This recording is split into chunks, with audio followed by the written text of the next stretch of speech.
नमस्कार विद्यार्थी मित्रांनो, स्वागत आहे तुम्हा सर्वांचं आपल्या स्कॉलरशिप स्टडी पॉईंटमध्ये. तर मागील व्हिडिओमध्ये आपण मंथन इयत्ता 5वी याचं इंग्रजी पेपर सोल्युशन पाहिलं. तर आजच्या व्हिडिओमध्ये आपण विभाग 2 बुद्धिमत्ता चाचणी याचं पेपर सोल्युशन पाहणार आहोत.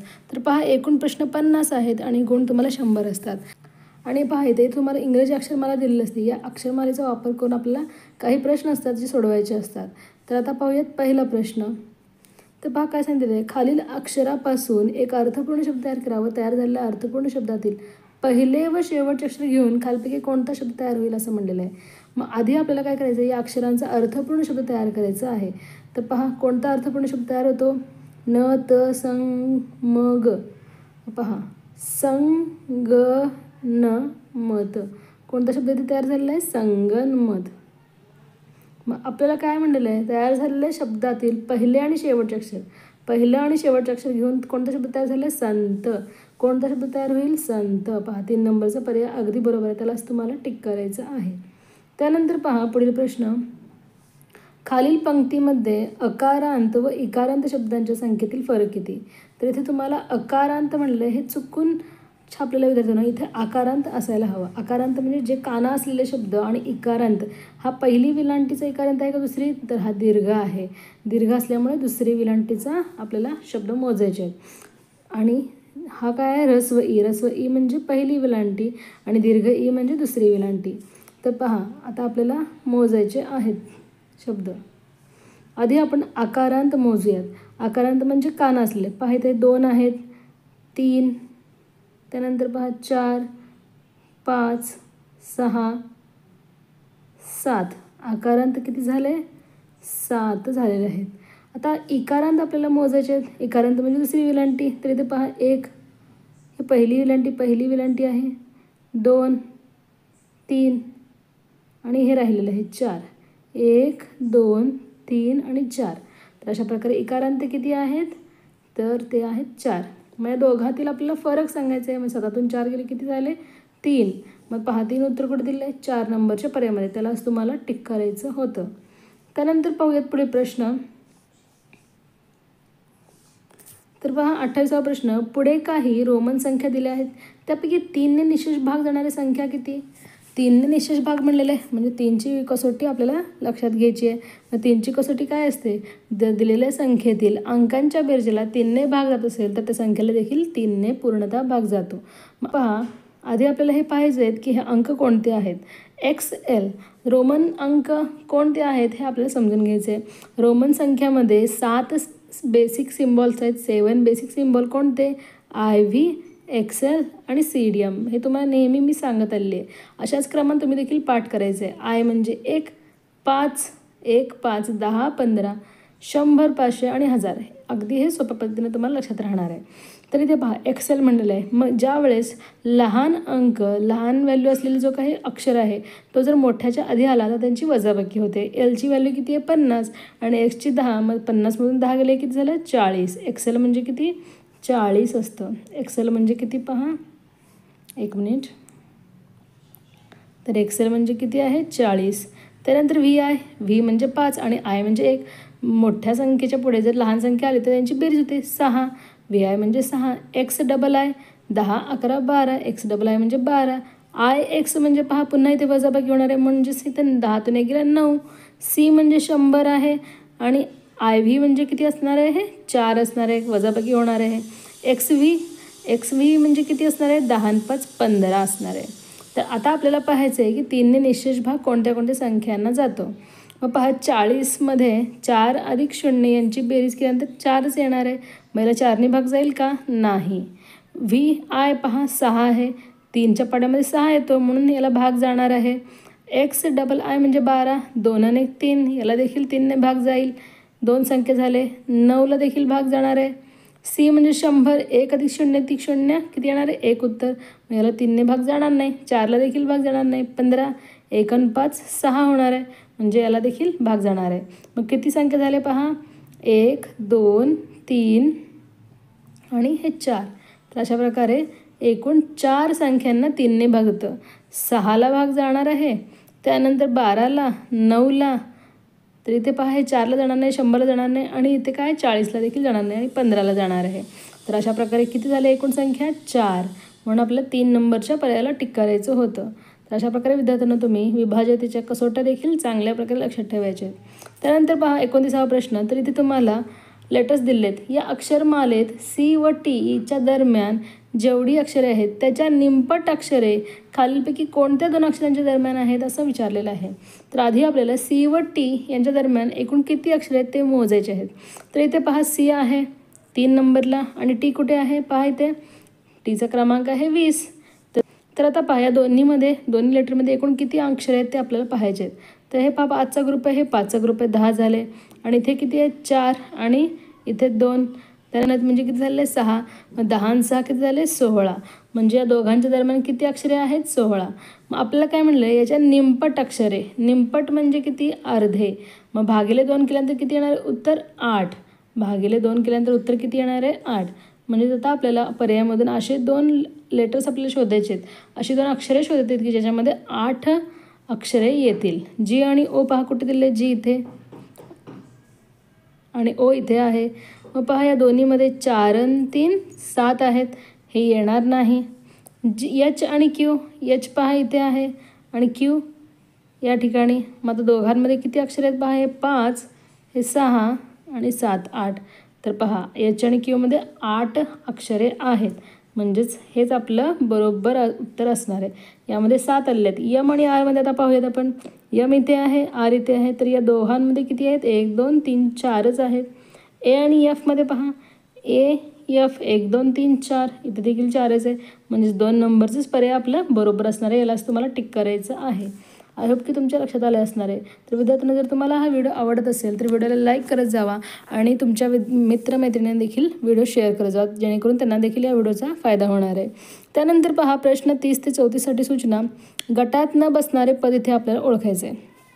गटात न बसणारा पद ऑडमॅन आउट. तर पहा पहिला प्रश्न बंदूक, तोफ, रणगाडा आणि नगारा. तर पहा बंदूक, तोफ आणि रणगाडा हे काय युद्धामध्ये वापरले जाणारे हत्यारे. परंतु नगारा हे काय आहे तालवाद्य आहे. म्हणून आपल्याला याला स्टिक करायचं आहे. हा या गटात बसत नाही. त्यानंतरचा प्रश्न पहा वदन, सदन, आनन आणि मुख.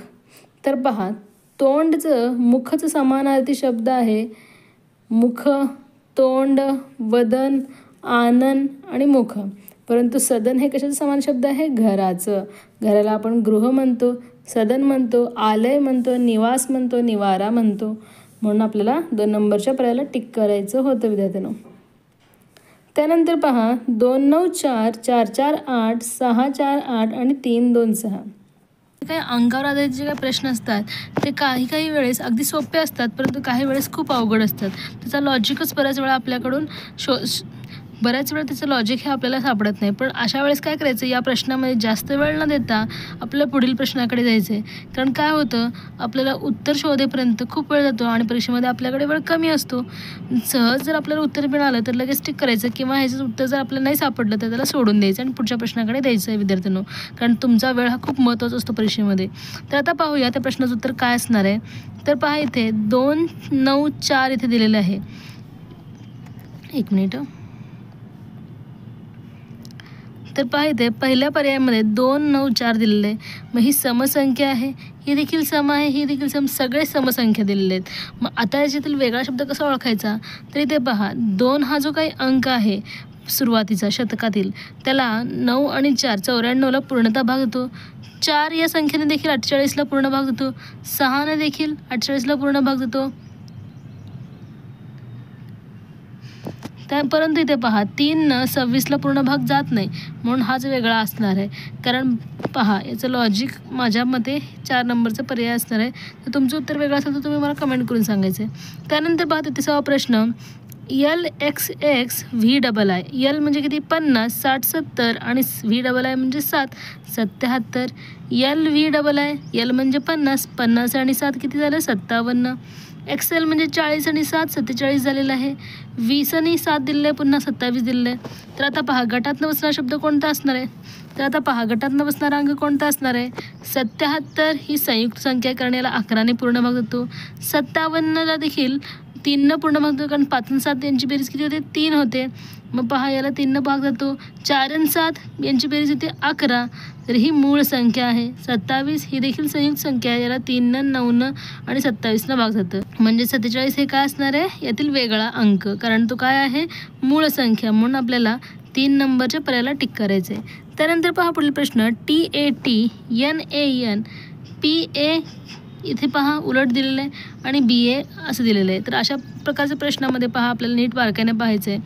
तर इथे पहा मध्ये जो काही A दिलेला आहे तो प्रत्येक ठिकाणी A ॲज इट इज ठेवलेला आहे आणि T याची जी काही आरशातील प्रतिमा आहे पुढे दिलेली आहे. यांची आरशातील प्रतिमा इथे चुकलेली आहे. P ची आरशामध्ये प्रतिमा अशी दिसते आणि B ची आरशातील प्रतिमा ही अशी दिसते. आणि पहा इथे यांची आरशातील प्रतिमा इथे दिलेली नाही आहे, तंतोतंत आकृती दिलेली आहे, म्हणून यालाच तुम्हाला टिक करायचं आहे, कारण हाच इथे गटात बसत नाही.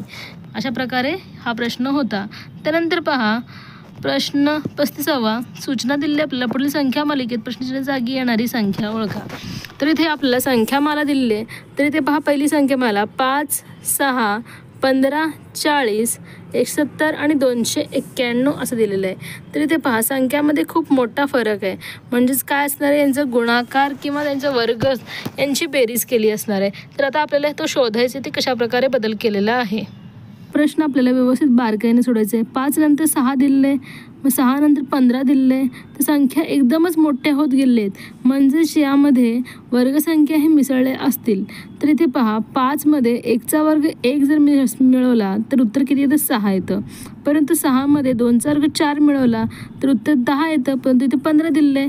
मग कशाचा वर्ग मिळवला असणार आहे? पहा तर इथे 6मध्ये 3चा वर्ग 9 मिळवलेला आहे. मग किती आलेलं उत्तर? 15 आलेलं आहे. मग 1 आणि 3 हे काय आहेत? विषम संख्या. म्हणजेच पुढील संख्येमध्ये त्या पुढील विषम संख्येचा वर्ग इथे मिळून त्या पुढील संख्या ही मिळवलेली आहे. तर आता पहा 15मध्ये 3 नंतर कोणता येतो विषम संख्या? 5 येतं. मग 5चा वर्ग किती आहे? 25. 15मध्ये 25 मिसळल्यावर उत्तर किती येतं? 40. अगदी बरोबर इथे दिलेलं आहे. मग आता आपल्याला 40मध्ये 5 नंतर येणारी विषम संख्या कोणती आहे? 7. मग 7चा वर्ग आहे 49, तो मिळवायचा आहे. तर अशा प्रकारे उत्तर आलेलं आहे 89. म्हणजेच आपलं उत्तर काय असणार आहे? 89. पहा 3 नंबरचं पर्याय अगदी बरोबर असणार आहे, त्यालाच तुम्हाला टिक करायचं आहे. त्यानंतर पहा 89मध्ये 7 नंतर येणारी विषम संख्या कोणती आहे? 9. 9चा वर्ग आहे 81. 9 आणि 10 ला 0, हातचा 1, 8 आणि 16 आणि 17. 170 बरोबर दिलेलं आहे. 170मध्ये 11चा वर्ग मिळवलेला आहे 121. अशा प्रकारे 291 ही संख्या मिळालेली आहे. त्यानंतर पहा पुढील प्रश्न. 187, 182, 172, 137, 111 आणि 82. तर इथे प्रश्नचिन्ह आहे, मधलाच अंक आपल्याला शोधायचा पर्यायातून. इथे 187 आहे. मग इथे फार मोठा बदल न झाल्यामुळे आपल्याला छोटा बदल झालेला आहे. छोटे अंक इथे कमी केले असतील. 187मधून जर आपण 5 वजा केलं तर 182 येतं. 5 दोन्ही 10 इथे वजा केलेलं आहे 172 आलं आहे. 5 त्रिक 15, 172मधून 15 वजा केला असणार आहे. 5चा पाढा इथे केलेला आहे वजाबाकी. 5च्या पाड्यानुसार इथे वजाबाकी केली आहे. मग 12तून 5 गेले 7, हातचा 1. त्यानंतर 7तून 2 गेले किती राहिले? 5. 1. 157 हे उत्तर आलेलं आहे. पहा इथे 2 नंबरच्या पर्यायामध्ये दिलेलं आहे. हेच असणार आहे आपलं बरोबर उत्तर. त्यानंतर पहा 157मधून 5 चौक 20, 20 वजा केला आहे का पाहूयात. 7शी 7, 5तून 2 गेले 3, 1शी 1, 137. हो अगदी बरोबर आहे. त्यानंतर 25 वजा केला असणार आहे. त्यानंतर 30 वजा केला असणार आहे. अशा प्रकारे ही 5चा पाढा इथे वजा करत पुढील संख्या मिळवलेली आहे. म्हणून या प्रश्नाचं उत्तर काय असणार आहे? 2 नंबरचं पर्याय, त्यालाच तुम्हाला टिक करायचं होतं. त्यानंतर पहा पुढील प्रश्न.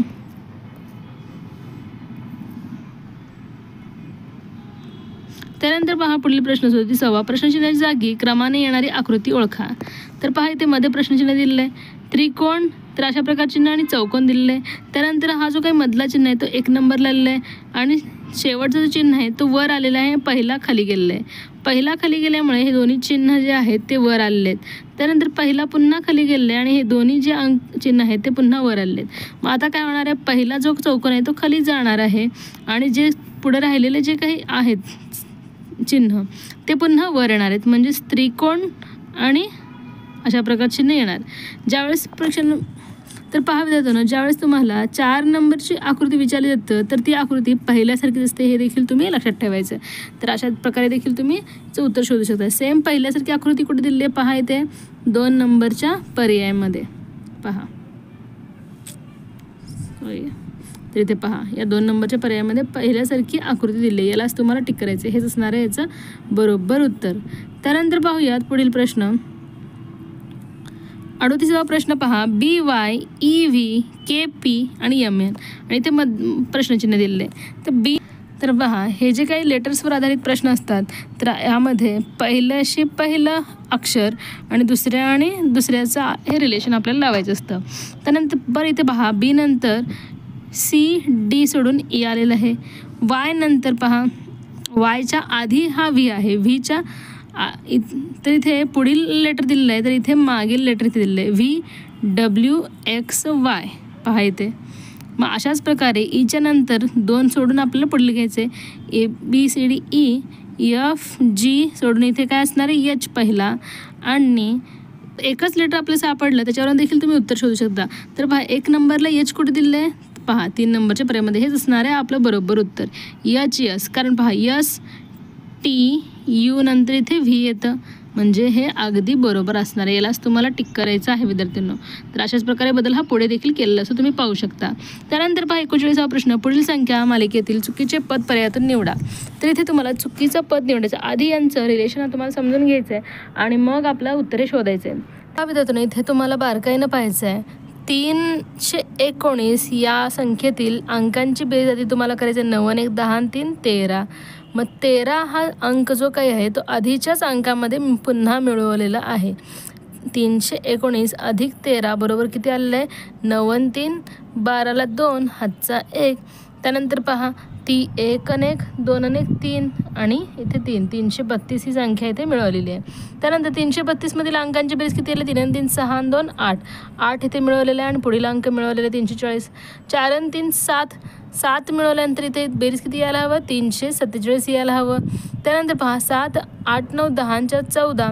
मग 347 मध्ये 14 मिळवल्यावर पुढील अंक येते का पाहूयात. 7 4 11 हातचा 1 4 1 5 1 6 361 अगदी बरोबर आहे. म्हणजे हेच पद इथे चुकलेलं आहे. 347च्या ठिकाणी त्यांनी काय मांडलेलं आहे 348 म्हणून आपल्याला पहा 4 नंबरच्या पर्यायाला टिक करायचे. तर अशा प्रकारे देखील वेगवेगळे प्रश्न परीक्षेमध्ये येत असतात विद्यार्थ्यांनो, ते आपल्याला बारकाईने समजून घेऊन ते सॉल्व्ह करायचे असतात. त्यानंतर पहा पुढील प्रश्न. अजितचे वय त्याच्या आजोबांच्या वयाचे 1/3 पट तर वडिलांच्या वयाचे 1/2 पट असून तिघांच्या वयांची सरासरी. तर इथे आपल्याला सरासरी दिलेली आहे. 54 वर्ष आहे तर अजितचे वय किती. तर आधी आपल्याला अजितचं वय X मानायचं आहे, आजोबांचं वय Y आणि वडिलांचं वय Z मानायचं आहे. मग पहा सरासरी म्हणजे काय असतं तिघांच्या वयांची बेरीज भागिले 3 कारण 3 व्यक्ती असल्यामुळे आपल्याला 3 घ्यायचं आहे. एक बरोबर किती दिले 54 वर्षे म्हणजेच तिघांच्या वयांची बेरीज किती असणार आहे 54 गुणिले 3 असणार आहे. 54 गुणिले 3 असणार आहे. किती आलं होतं 3 चौक 12 2 हातचा 1 3 5 15 1 16 162 आले.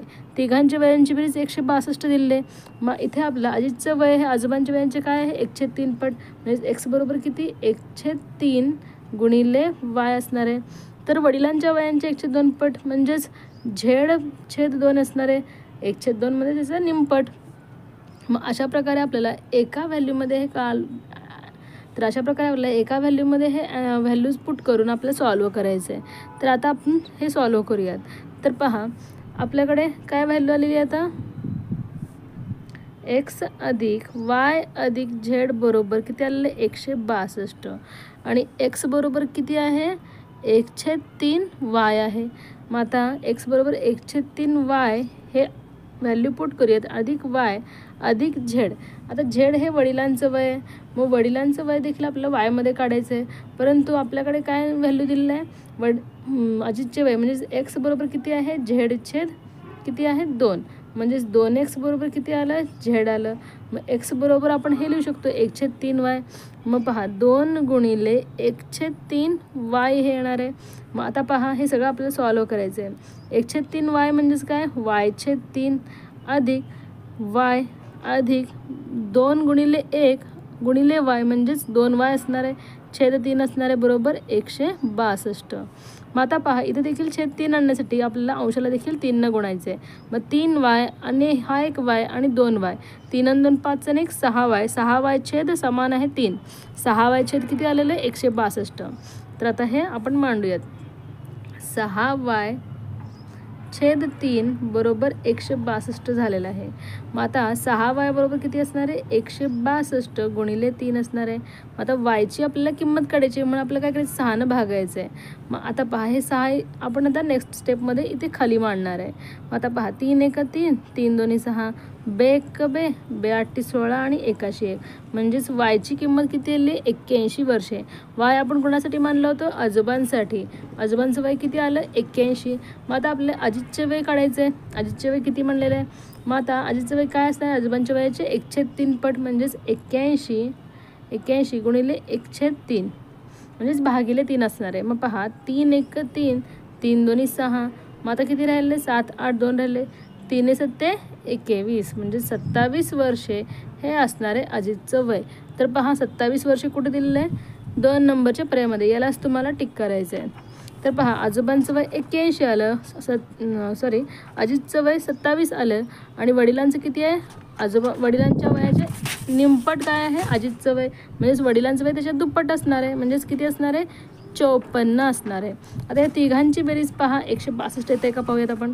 7 1 8, 8 4 12 2 हातचा 1, 8 2 10 6 16. तर पहा आपलं उत्तर हे अगदी बरोबर आहे विद्यार्थ्यांनो.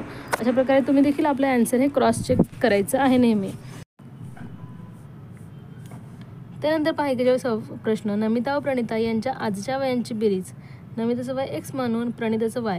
आजच्या वयांची बेरीज x अधिक y बरोबर काय दिलं आहे? दोघांच्या 12 वर्षाच्या वयांच्या बेरजेचं दुप्पट. 12 वर्षाचं पूर्वीचं वय किती असणार आहे? 12 वर्षापूर्वी नमिताचं वय x - 12 अधिक बेरीज म्हणलेलं आहे अधिक y - 12 असणार आहे प्रणिताचं. यांच्या बेरजेच्या दुप्पट आहे म्हणजे गुणिले 2 आपल्याला करावं लागेल. दोघांच्या वयांचा फरक आपल्याला दिलेला आहे x - y बरोबर 2 वर्षे. हे देखील आपल्याला लक्षात ठेवायचं आहे. मग इथे पहा गुणिले पूर्ण 2 आहे म्हणून 2x - 24 अधिक 2y - 24 होणार आहे बरोबर 2x अधिक 2y व्हेरिएबल्स एकाकडे आणि 24 आणि 24 48 होणार आहे बरोबर. हे काय आहे? x अधिक y. मग आता व्हेरिएबल्स आणि नंबर्स आपण एक साईडला घेत. आता हा जो काही नंबर आहे तो RHS मधून LHS मध्ये जाताना पॉझिटिव्ह होणार आहे. निगेटिव्ह असलं पॉझिटिव्ह आणि दोन्ही काय होणार आहेत? निगेटिव्ह. 2x - x अधिक 2y - y होणार आहे. मग आता काय राहिलं? 2x मधून 1x गेलं, x राहिलं आणि y गेलं, 1y राहिलं. x अधिक y बरोबर किती दिलं आहे? 48. म्हणजे दोघांच्या आजच्या वयाची बेरीज किती आली? 48 आपल्याला मिळालेली आहे. मग आता पहा x अधिक y बरोबर आपल्याला 48 मिळालेलं आहे. आपल्याला दोघांच्या वयांतील फरक दिलेला आहे x - y बरोबर किती? 2 वर्षे. म्हणजेच x किती असणार आहे? x आपण कुणीला मानलेलं? नमिताला. नमिताचं आपल्याला वय काढायचं आहे. मग x बरोबर किती असणार आहे? 2 अधिक y असणार आहे. मग इथे 2 अधिक y अधिक y येणार आहे. मग 2 अधिक y अधिक y किती असणार आहे? मग पहा 2y अधिक y याला आपण इकडे घेऊयात 46 झालेलं आहे. मग yची किंमत किती आलेली आहे? 2 2 4 2 3 6 23 आलेला आहे. yची किंमत 23 तर xची किंमत किती असणार आहे? 24 25 असणार आहे. म्हणजेच नमिताचं वय किती आलेलं आहे? 25 वर्षे. मग आपल्याला काय विचारलेलं आहे? 2 वर्षापूर्वीचं वय. मग 2 वर्षापूर्वी 25 मधून 2 वजा करायचं 23 असणार आहे. नमिताचं वय किती असणार आहे 2 वर्षापूर्वी? 23 वर्षे. म्हणून यालाच तुम्हाला टिक करायचं आहे. नंतर पहा पुढील प्रश्न, प्रिया व अनिता या बहिणी आहेत, अनुजा व तनुजा या बहिणी आहेत. पहा प्रिया अनिता बहिणी, अनुजा व तनुजा बहिणी. अनुजाचे वडील हे अनिताचे भाऊ आहेत. अनुजाचे जे काही वडील आहेत ते कोण आहेत? अनिताचे भाऊ आहेत. म्हणजेच अनिता आणि प्रिया कोण झाले? अनुजा व तनुजाचे आत्या झाले. तर प्रिया तनुजाची कोण? प्रिया देखील आत्याच होणार आहे कारण ह्या दोघी बहिणी आहेत. ही बहीण असेल तर ही देखील त्यांच्या वडिलांची बहीण असणार आहे आणि या दोघी बहिणी असेल तर हिची आत्या तर हिची देखील आत्याच होणार आहे. म्हणून आपल्या 2 नंबरच्या पर्यायाला गोल करायचं. नातेसंबंधावर आधारित हा प्रश्न होता. त्यानंतर पाहूयात पुढील प्रश्न. पाहता कबड्डीला खो खो म्हटले, खो खोला कॅरम, कॅरमला क्रिकेट, क्रिकेटला हॉकी, हॉकीला हॉलीबॉल, हॉलीबॉलला फुटबॉल. तर बॅटचा वापर कोणत्या खेळात करावा? बॅट कोणत्या खेळामध्ये केलं जातं? बॅटचा वापर क्रिकेटमध्ये. मग परंतु क्रिकेटला काय म्हणलेलं आहे? हॉकी म्हणलेलं आहे. म्हणून आपल्या 3 नंबरच्या पर्यायाला टिक करायचं आहे. ते असणार आहे आपलं बरोबर उत्तर. बॅटला मराठीमध्ये चेंडू फळी म्हणतात. हे देखील तुम्ही लक्षात ठेवायचं विद्यार्थ्यांनो. त्यानंतर पहा 44 प्रश्न, ई हा ए पेक्षा उंच आहे. ई हा ए पेक्षा उंच आहे. इथे ए काढूयात, इथे ई काढूयात. त्यानंतर पहा बी हा ए पेक्षा ठेंगणा आहे. बी हा काय आहे, ए पेक्षा ठेंगणा आहे. डी हा बी पेक्षा उंच आहे, परंतु ए पेक्षा ठेंगणा आहे. म्हणजे ए पेक्षा थोडंसं याचं ॲरो कमी असणार आहे, याचं थोडंसं उंच असणार आहे. सी हा बी पेक्षा ठेंगणा आहे. आता पुन्हा काय सांगितलं आहे, सी बी पेक्षा ठेंगणा म्हणजे सगळ्यात हाईट याची कमी असणार आहे सीची. आणि हे काय आहे, डी. तर अशा प्रकारे जर A B C D E या उंचीनुसार चढता क्रम लावला तर मध्यभागी कोण येईल. तर आता पहा मध्यभागी कोण आलेलं आहे, डी आलेलं आहे. उंचीप्रमाणे तिथे आपण मांडणी केलेली आहे. मध्यभागी कोण आलेलं आहे, डी आलेलं आहे. 4 नंबरचं पर्याय हे अगदी बरोबर असणार, त्यालाच तुम्हाला गोल करायचे विद्यार्थी पडणार आहे. सोबतच्या आकृतीत पुढील प्रश्न, सोबतच्या आकृतीत त्रिकोण चौकोनी यांची एकूण संख्या किती. त्रिकोण आणि चौकोनी यांची एकूण संख्या आपल्याला सांगायचं आहे. बारकाईनं आपल्या त्रिकोण मोजत 1, त्यानंतर हा छोटा 2, हा 3 त्रिकोण झाले. मग पुढे पहा आता त्रिकोण कुठे दिसत आहेत, हा एक 4, हा एक 5 आणि हा एक 6 त्रिकोण इथे दिसत आहेत. तर आता पाहूयात आपण पुढे चौकोन मोजूयात किती आहेत. 6 त्रिकोण झाले. त्यानंतर आता चौकोन मोजायचे आपल्याला.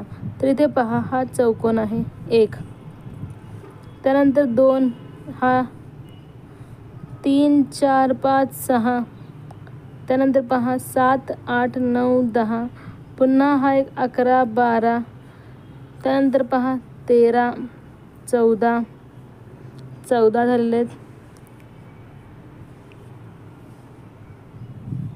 14 झालेले चौकोन.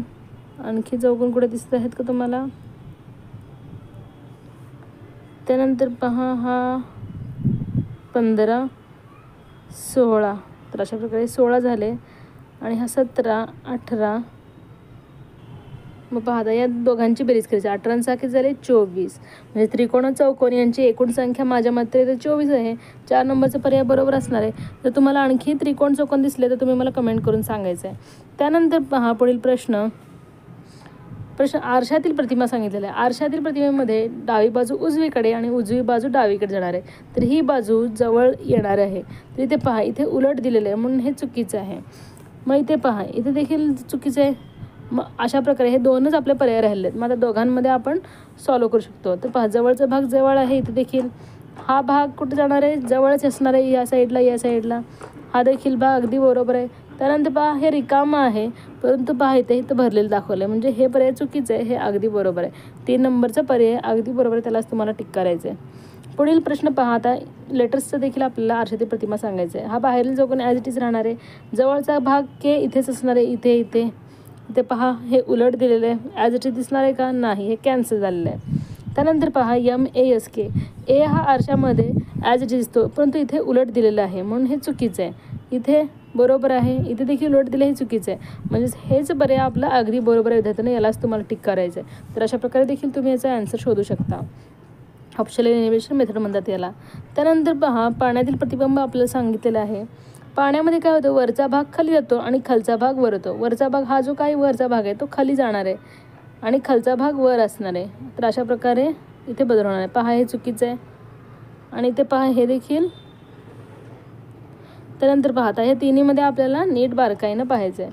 हे जवळचा भाग जो काय आहे खाली तो रिकामा असायला हवं. मग इथे पहा भरलेलं आहे म्हणून हे चुकीचं आहे. कारण याच्यामध्ये बदल होणार आहे. तर या दोन्हीमध्ये आपल्याला नीट बारकाईने निरीक्षण करायचं आहे. हा जो काही खालचा भाग आहे तो वर असणार आहे आणि हे रिकामं भरलेलं पहा. तर इथे पहा इथे चुकीचं दिलेलं आहे. म्हणजेच 1 नंबरचाच पर्याय अगदी बरोबर आहे. यालाच तुम्हाला टिक करायचं विद्यार्थ्यांना. अशा प्रकारे बारकाईने एक गोष्टी पाहत गेला तर तुम्हाला उत्तर हे लवकर सापडणार आहे. त्यानंतर पहा खालपैकी कोणत्या आकृतीचे पाण्यातील प्रतिबिंब मूळ आकृतीपेक्षा वेगळे असेल. कोणत्या आकृतीचे पाण्यातील प्रतिबिंब हे मूळ आकृतीच्या वेगळे असेल म्हणले. BEE, बी लेटर पाण्यामध्ये ॲज इट इज दिसतो. ई देखील असं दिसणार आहे. ICE, BO x as it दिसणार आहे, परंतु यस हा काय असणार आहे, उलटा दिसणार आहे. यस कसं दिसणार आहे, हा अशा प्रकारे होणार आहे. H as it is, E देखील ॲज इट इज दिसणार आहे, परंतु याच्यामुळे यसमुळे याचा आकार हे वेगळा होणार आहे. त्यालाच तुम्हाला टिक करायचं आहे. म्हणून ते दिसणार आहे आपलं बरोबर उत्तर. 50 ते 54साठी पहा सूचना. प्रश्नातील पहिला समसंबंधावर आधारित हा प्रश्न आहे. पहिल्या पद दुसऱ्या पदाचा संबंध तसाच संबंध तिसऱ्या व चौथ्या पदाशी असतो आणि तो संबंध आपल्या प्रश्नाची जागी शोधून पर्याय निवडायचा असतं. जलद तर पहा ढग जलद. ढगचा समाधी शब्द आहे जलद. पाऊस समाधी शब्द आपल्याला शोधायचा आहे. रिमझिम हर्षा वर्षा का पर्जन्य. पर्जन्य तर येणार नाही. पाऊसचा समाधी शब्द आहे वर्षा. यालाच आपल्याला टिक करायचं आहे विद्यार्थ्यांनो. त्यानंतर पहा 51वा राजधानी मुंबई. मुंबई ही काय आहे? राजधानी आहे. उपराजधानी काय आहे? पुणे नाशिक कोल्हापूर का नागपूर? नागपूर ही आपली उपराजधानी आहे. यालाच तुम्हाला टिक करायचं आहे. त्यानंतर पहा आकृतीचा प्रश्न आहे.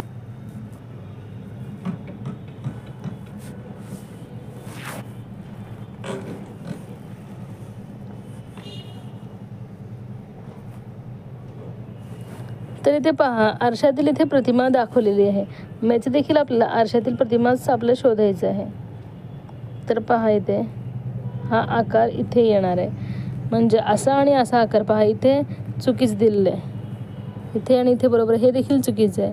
मग आता या दोघांमध्ये आपल्याला शोधायचं आहे. तर इथे पहा हा जो काही आकार आहे हा ॲज इट इज राहणार आहे. दोघांमध्ये ॲज इट इज आहे. परंतु हा ॲरो पहा कुठे जाणार आहे? हा ॲरो तर हा इकडेच येणार आहे. म्हणजेच हेच उत्तर अगदी बरोबर असणार आहे. 2 नंबरचा पर्याय अगदी बरोबर आहे. त्यालाच तुम्हाला टिक करायचं होतं. त्यानंतर पहा पुढील प्रश्न 45 आणि 20 दिलेले. मग पहा 45 आणि 20 यांचं काय रिलेशन आहे? या दोघांचं गुणाकार मांडलं. 4 पंचे 20. मग 9 गुणिले 0 किती असणार आहे? 0. म्हणून 3 नंबरच्या उत्तराला तुम्हाला टिक करायचं आहे. त्यानंतरचा प्रश्न पहा तंतोतंत आकृतीवर आधारित आहे. तर हा प्रश्न तर अगदी सोपा आहे. हे तुमचे हातचे मार्क असतात जे तुम्ही घालवायचे नाहीत विद्यार्थ्यांना. बारकाईने पाहून आपल्या तंतोतंत आकृती शोधायची असते.